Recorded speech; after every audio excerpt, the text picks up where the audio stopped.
বাংলাদেশের ছাত্র জনতার বিক্ষোভ আর সংঘর্ষের নজর আন্তর্জাতিক গণমাধ্যমের দীর্ঘমেয়াদী অর্থনৈতিক ক্ষতির আশঙ্কা। ইসরায়েলের চরম আঘাত হানতে জোট গড়ার চেষ্টা ইরান, যুক্তরাষ্ট্র সহ কয়েকটি দেশের নাগরিকদের লেবানন ছাড়ার নির্দেশ। রুশ সাবমেরিন ডুবিয়ে দিল ইউক্রেন, রাশিয়ার সাথে সমঝোতা চান ইউক্রেনীয়রা, বলছে মার্কিন জরিপ।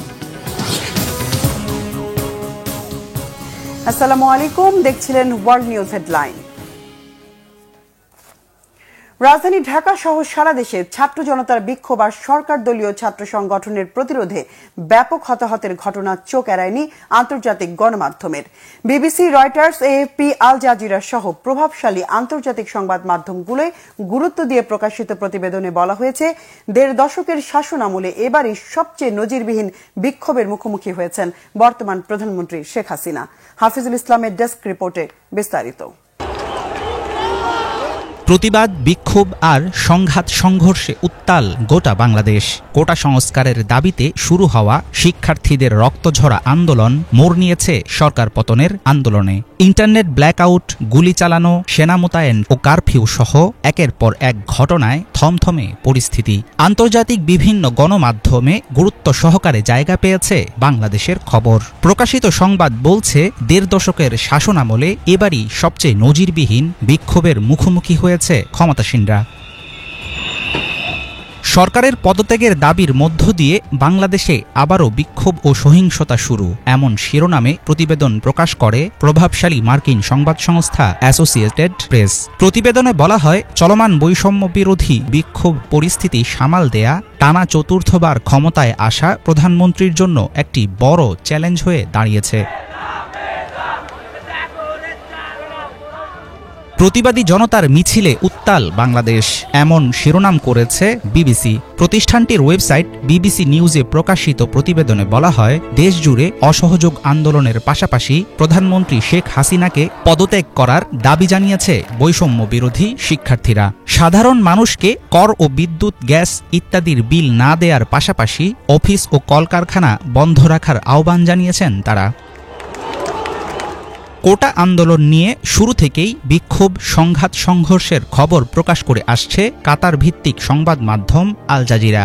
বাংলাদেশে নতুন করে বিক্ষোভে শিক্ষার্থীরা, প্রধানমন্ত্রী শেখ হাসিনার পদত্যাগের দাবি শীর্ষক শিরোনাম করেছে গণমাধ্যমটি। প্রতিবেদনে বলা হয়, ছাত্র নেতারা অসহযোগ আন্দোলনের ডাক দিলে দেশজুড়ে রাস্তায় নামে জনসাধারণ।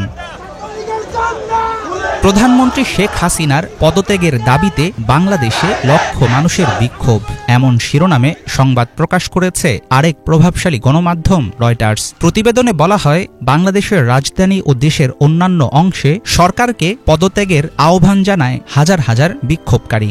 দেশজুড়ে অসহযোগ আন্দোলনের ডাক দিয়েছে বাংলাদেশের শিক্ষার্থীরা, এই শিরোনামে প্রতিবেদন প্রকাশ করেছে তুরস্কের সংবাদ মাধ্যম টিআরটি ওয়ার্ল্ড। এতে বলা হয়, মারাত্মক দমনপীড়নের শিকার হচ্ছেন বিক্ষোভকারীরা। সেনা মোতায়েন ও কারফিউ জারি করে পরিস্থিতি কিছুটা শান্ত করার চেষ্টা করেছে সরকার, কিন্তু গেল শুক্রবার জুমার নামাজের পর নতুন করে রাস্তায় নামে ছাত্র জনতা। প্রধানমন্ত্রীর আলোচনার আহ্বান প্রত্যাখ্যান করল বাংলাদেশি শিক্ষার্থীরা, অসহযোগ আন্দোলনের ডাক, এই শিরোনামে সংবাদ প্রকাশ করেছে তুরস্কের রাষ্ট্রীয় গণমাধ্যম আনাদুলু। প্রতিবেদনে বলা হয়, কোটা সংস্কার আন্দোলনে বিক্ষোভকারীদের মৃত্যুর বিচার ও প্রধানমন্ত্রী শেখ হাসিনার পদত্যাগের দাবিতে রাজধানী ঢাকা সহ অন্যান্য শহর জুড়ে জড়ো হয়েছে হাজার হাজার শিক্ষার্থী। আবার জ্বলছে বাংলাদেশ, সংঘর্ষে নিহত ছাত্রনেতা সহ ৫, আহত শতাধিক, বন্ধ মোবাইল ইন্টারনেট, এই শিরোনামে খবর দিয়েছে প্রতিবেশী দেশ ভারতের সংবাদ মাধ্যম আনন্দবাজার পত্রিকা। প্রতিবেদনে বলা হয়, শেখ হাসিনা সরকারের অপসারণের এক দফা দাবিতে আবারও পথে নেমেছে বাংলাদেশের শিক্ষার্থী ও যুব সমাজ। দেশের বিভিন্ন প্রান্তে আওয়ামী লীগ এবং পুলিশের সঙ্গে সংঘর্ষে জড়ায় আন্দোলনকারীরা।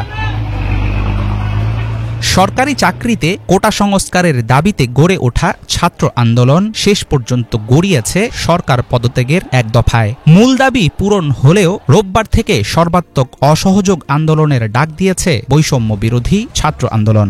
আন্তর্জাতিক গণমাধ্যমে প্রকাশিত অস্থিরতার সংবাদ বহির্বিশ্বে বাংলাদেশের জন্য দীর্ঘমেয়াদে ক্ষতির কারণ হবে বলে মনে করেন বিশ্লেষকরা। হাফিজুল ইসলাম, বাংলা ভিশন। হামাস শীর্ষ নেতা ইসমাইল হানিয়াকে হত্যার প্রতিশোধ নিতে আগ্নেয়গিরির লাভার মতো ফুটছে ইরান সহ মধ্যপ্রাচ্যের একাধিক দেশ। ইসরায়েলের শক্ত আঘাত হানতে সমমনা মিত্রদের নিয়ে সম্মিলিত হামলা চালাতে জোরদার কূটনৈতিক তৎপরতা শুরু করেছে তেহরান। মরণ কামড়ের প্রস্তুতি নিচ্ছে প্রতিরোধ গোষ্ঠীগুলো। এতে ভয় আর আতঙ্ক ছড়িয়ে পড়েছে সাধারণ ইসরায়েলিদের মধ্যে। বিস্তারিত মীর ফজলে রাব্বির ডেস্ক রিপোর্টে।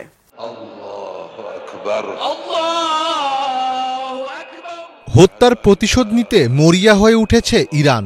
ফিলিস্তিনের স্বাধীনতাকামী সংগঠন হামাসের রাজনৈতিক প্রধান ইসমাইল হানিয়াকে হত্যার ঘটনায় মধ্যপ্রাচ্য জুড়ে উত্তেজনা বিরাজ করছে।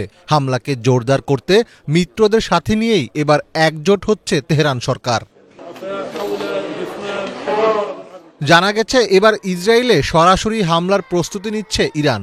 ইতোমধ্যে ইরানের সর্বোচ্চ ধর্মীয় নেতা আয়াতুল্লাহ আলী খামিনি গোপনে ইসরায়েলে হামলার আদেশও জারি করেছেন। দ্য নিউ ইয়র্ক টাইমসের সূত্র বলছে, ইরান কতটা বল প্রয়োগ করে প্রতিক্রিয়া জানাবে এবং ক্রমবর্ধমান পরিস্থিতি এড়াতে তাদের পরবর্তী নীতি কী হবে তা এখনও স্পষ্ট নয়।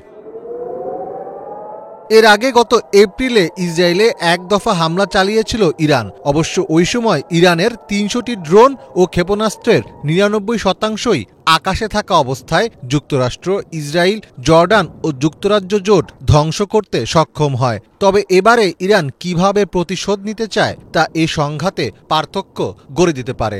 ইরান যদি আগের মতোই সরাসরি হামলা চালায় তাহলে উত্তেজনা যে আরও বেড়ে যাবে তাতে কোনো সন্দেহ নেই। প্রতিশোধপরায়ণ ইরান এবার একা নয়। গুঞ্জন উঠেছে একের পর এক রাশিয়ান যুদ্ধবিমান অবতরণ করছে ইরানে। সুতরাং ইসরায়েলে হামলার ব্যাপারে রাশিয়ার প্রেসিডেন্ট ভ্লাদিমির পুতিন যে ইরানকে সমর্থন দিচ্ছে সেটি নিয়েও কোনো সন্দেহ নেই। এছাড়া মধ্যপ্রাচ্যে নিজেদের সমর্থিত সশস্ত্র গোষ্ঠীগুলোর সঙ্গে আলোচনায় বসার কথা জানিয়েছে তেহরান। বিদ্রোহী গোষ্ঠীগুলোর সঙ্গে শিগগিরই আলোচনায় বসবে ইরানের প্রতিনিধিরা। এদের মধ্যে রয়েছে গাজার স্বাধীনতাকামী সংগঠন হামাস, ইসলামিক জিহাদ, ইয়েমেনের সশস্ত্র হুতি বিদ্রোহী, লেবাননের সশস্ত্র সংগঠন হিজবুল্লাহ ও ইরাকের বিদ্রোহী গোষ্ঠী। আলোচনায় ইরানের সর্বোচ্চ নেতা আয়াতুল্লাহ আলী খামিনি ও প্রভাবশালী রেভলিউশনারি গার্ডস বাহিনীর জ্যেষ্ঠ কর্মকর্তারা উপস্থিত থাকবেন বলে জানিয়েছেন ইরানের আরেকজন কর্মকর্তা। তেহরানের এই বৈঠকে ইসরায়েলে হামলা চালানোর সবচেয়ে কার্যকর উপায় খোঁজা হবে। হতে পারে ইরানের সামরিক কমান্ডাররা তেল আবিব এবং হাইফার আশেপাশে সামরিক লক্ষ্যবস্তুতে ড্রোন ও ক্ষেপণাস্ত্রের সমন্বিত আক্রমণের পরিকল্পনা করছেন। এই যখন অবস্থা, তখন কিভাবে এমন প্রতিশোধমূলক হামলা প্রতিহত করা যায় তা নিয়ে সার্বক্ষণিক সতর্ক অবস্থায় আছে ইসরায়েল। ইরান ও হিজবুল্লাহর প্রতিক্রিয়ার ভয়ে ইসরায়েলের অভ্যন্তরে ভয়াবহ উদ্বেগ ও আতঙ্ক ক্রমশ বৃদ্ধি পাচ্ছে। ইসরায়েল তাদের হাসপাতালগুলোকে প্রস্তুত করছে এবং আশ্রয় শিবির তৈরি করছে। এরই মধ্যে বেন গুরিয়ান বিমানবন্দরে সাইবার হামলাও হয়েছে। ওই সাইবার হামলায় বেন গুরিয়ান বিমানবন্দরের অফিসিয়াল ওয়েবসাইট অকার্যকর হয়ে পড়েছে। এ কারণে বিমানবন্দরের বিপুল সংখ্যক ফ্লাইট বাতিল করতে হয়েছে। ইসরায়েলি নিরাপত্তা পরিষদ তাদের জনগণকে 40টি দেশে ভ্রমণের ব্যাপারে সতর্কতা জারি করেছে। এমনকি অন্যান্য জায়গায় তাদের ইসরায়েলি বা ইহুদি পরিচয় গোপন রাখার মতো সতর্কতামূলক ব্যবস্থা নিতে বলা হয়েছে।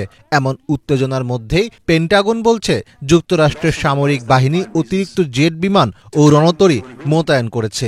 এ হামলায় দুপক্ষই ক্ষতিগ্রস্ত হবে। তাই চলমান পরিস্থিতি মধ্যপ্রাচ্যের এই সংকটকে কোন দিকে নিয়ে যায় সেটি এখন দেখার বিষয়। মীর ফজলে রাব্বি, বাংলা ভিশন। ইসরায়েলের সাথে যে কোনো সময় ভয়াবহ যুদ্ধে জড়িয়ে পড়তে পারে লেবানন, এমন আশঙ্কায় নিজ দেশের নাগরিকদের অবিলম্বে লেবানন ছাড়তে বলেছে যুক্তরাজ্য, যুক্তরাষ্ট্র, সুইডেন ও জর্ডান। হিজল জুবাইরের ডেস্ক রিপোর্টে বিস্তারিত। গাজা যুদ্ধ এবং ইরান ও লেবাননে একের পর এক হামলা ও হত্যাকাণ্ডের জেরে দিন দিন চরমে উঠছে হিজবুল্লাহ ইসরায়েল উত্তেজনা। সর্বশেষ তেহরানে হামলায় হামাসের শীর্ষ নেতা ইসমাইল হানিয়া ও লেবাননে হিজবুল্লাহর এক শীর্ষ কমান্ডারকে হত্যার পর উত্তেজনা আরও বেড়েছে। এ অবস্থায় যে কোনো সময় হিজবুল্লাহর সঙ্গে ইসরায়েলের যুদ্ধ বেঁধে যেতে পারে। এই আশঙ্কায় নিজ দেশের নাগরিকদের অবিলম্বে লেবানন ছাড়ার পরামর্শ দিয়েছে যুক্তরাষ্ট্র, যুক্তরাজ্য, সুইডেন ও জর্ডান। শনিবার লেবাননের মার্কিন দূতাবাস এক বিবৃতিতে নাগরিকদের যে কোনো সময় যে কোনো যানবাহনের টিকিট পেলেই লেবানন ছাড়ার পরামর্শ দেয়। যারা লেবানন ছাড়তে পারবে না তাদের জরুরি পরিস্থিতির জন্য পূর্ব প্রস্তুতি নেয়ার কথা বলা হয়েছে। একই দিনে যুক্তরাজ্যের ফরেন অফিস এক বিবৃতিতে জরুরি ভিত্তিতে নিজ দেশের নাগরিকদের লেবানন ছেড়ে যাওয়ার আহ্বান জানায়। যুক্তরাজ্যের পররাষ্ট্র সচিব ডেভিড ল্যামি বলেন, বর্তমানে ওই অঞ্চলে ব্যাপক উত্তেজনা বিরাজ করছে। এটি দ্রুত আরও খারাপের দিকে যেতে পারে, ফলে এখনই লেবানন ছাড়া প্রয়োজন। এদিকে সুইডেনের পররাষ্ট্রমন্ত্রী তোবিয়াস বিলস্ট্রম জানান, ইসরায়েল হিজবুল্লাহ ক্রমবর্ধমান উত্তেজনার মাঝে লেবাননের রাজধানী বৈরুতে সুইডেনের দূতাবাস অস্থায়ীকালের জন্য বন্ধ করার সিদ্ধান্ত নেওয়া হয়েছে। এ অবস্থায় সমস্ত কর্মীকে প্রত্যাহার করে নেওয়া হবে। সুইডেনের নাগরিকদেরও যে কোনো উপায়ে লেবানন ত্যাগের অনুরোধ জানানো হয়েছে। এছাড়া শনিবার জর্ডানও নিজ দেশের নাগরিকদের লেবানন ত্যাগের অনুরোধ জানায়। উদ্ভূত পরিস্থিতিতে কাউকে লেবানন ভ্রমণে না যাওয়ার জন্য অনুরোধ জানানো হয়েছে। হিজল জোবায়ের, বাংলা ভিশন।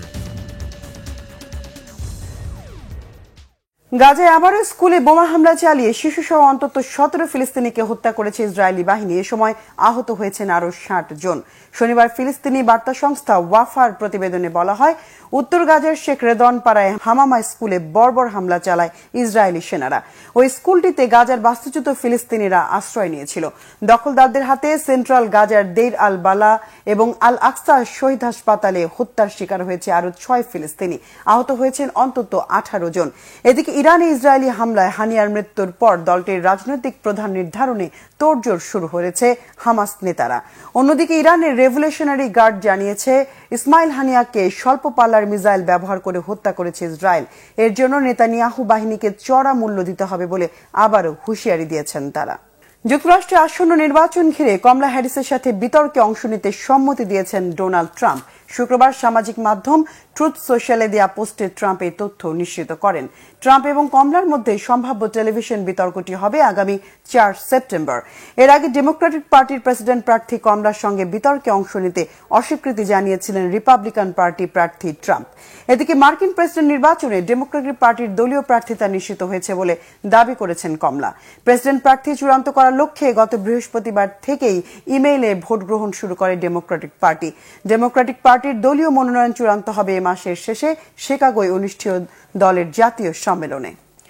ভারতের মধ্যপ্রদেশে একটি মন্দিরের দেয়াল ধসে আর হিমাচল প্রদেশে পানির ঢলে 8 শিশুসহ অন্তত 20 জনের প্রাণহানি হয়েছে।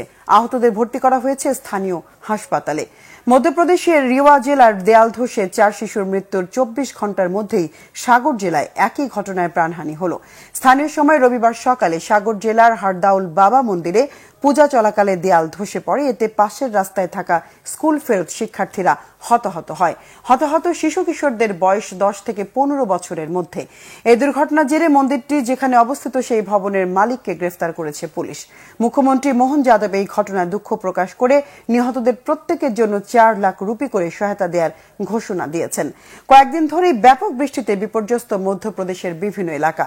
এদিকে হিমাচল প্রদেশে ব্যাপক বৃষ্টিতে বিপর্যস্ত হয়েছে কুল্লুর মিনমান্থ, মালান্দা, মান্ডির পাধার আর সিমলার রামপুর।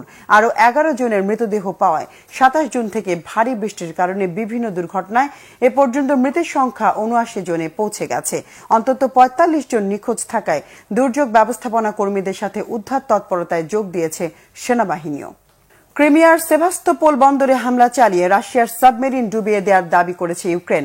এমন অবস্থায় এক জরিপে দাবি করা হচ্ছে, যুদ্ধ বন্ধের স্বার্থে ইউক্রেনের প্রায় অর্ধেক জনগোষ্ঠী চান রাশিয়ার সাথে সমঝোতা। জরিপটি প্রকাশ করেছে ইউক্রেনের মিত্র যুক্তরাষ্ট্রের সংবাদ ভিত্তিক ম্যাগাজিন রেসপন্সিবল স্ট্রেটক্রাফট। হিজল জোবাইরের ডেস্ক রিপোর্টে বিস্তারিত। যুদ্ধবন্ধে অবিলম্বে রাশিয়ার সাথে আনুষ্ঠানিকভাবে সমঝোতা আলোচনায় বসা প্রয়োজন। ইউক্রেনে এমন মানুষের সংখ্যা দিন দিন বাড়ছে। ইউক্রেনের সাম্প্রতিক বিভিন্ন সমাজতাত্ত্বিক জরিপের বরাত দিয়ে যুক্তরাষ্ট্রভিত্তিক সংবাদ মাধ্যম রেসপন্সিবল স্টেটক্রাফট বলছে, বর্তমানে ইউক্রেনে এমন মানুষের সংখ্যা ৪৪%। ১ বছর আগে এই সংখ্যা ছিল ২৩%। এতে আরো বলা হয়, দখল করা ভূখণ্ড নিয়ে রাশিয়ার সঙ্গে আপোষ করে হলেও বর্তমানে যুদ্ধ বন্ধের পক্ষে ইউক্রেনের ৩২% মানুষ। ২০২৩ সালের জুলাই মাসে এই সংখ্যা ছিল ১০%। রেসপন্সিবল স্টেটক্রাফট বলছে, চলমান যুদ্ধ নিয়ে দিন দিন ইউক্রেনের মানুষের মধ্যে বিভাজন বাড়ছে। এসব জরিপে সেই চিত্রই উঠে এসেছে। এদিকে শনিবার এক বিবৃতিতে ইউক্রেনের সামরিক বাহিনী জানিয়েছে, সেভাস্তোপোল বন্দরে রাশিয়ার ব্ল্যাক সি ফ্লিটের একটি সাবমেরিনে সফল হামলা চালিয়েছে তারা। হামলার পর বিধ্বস্ত সাবমেরিনটি ডুবে যায়। এছাড়া এদিন দখলকৃত ক্রিমিয়ায় মিসাইল হামলা চালিয়ে রাশিয়ার একটি S-400 আকাশ প্রতিরক্ষা ব্যবস্থা ধ্বংস করার দাবি জানিয়েছে কিয়েভ। অন্যদিকে শনিবার আরেক বিবৃতিতে রুশ প্রতিরক্ষা মন্ত্রণালয় জানায়, এদিন ইউক্রেনের বেশ কিছু সেনা ও সামরিক স্থাপনায় হামলা চালানো হয়। এসব হামলায় সেনা ছাড়াও ট্যাঙ্ক, কামান, সাঁজোয়াজান, মিসাইল লঞ্চার, রাডার স্টেশন সহ বিপুল সংখ্যক গোলা বারুদের মজুদ হারিয়েছে ইউক্রেন। এছাড়া এদিন ইউক্রেনের ১৪০টি ড্রোন ভূপাতিত করার কথাও জানিয়েছে ক্রেমলিন। হিজল জোবায়ের, বাংলা ভিশন। দর্শক, ছিল আজকের মতো, সাথে থাকায় ধন্যবাদ।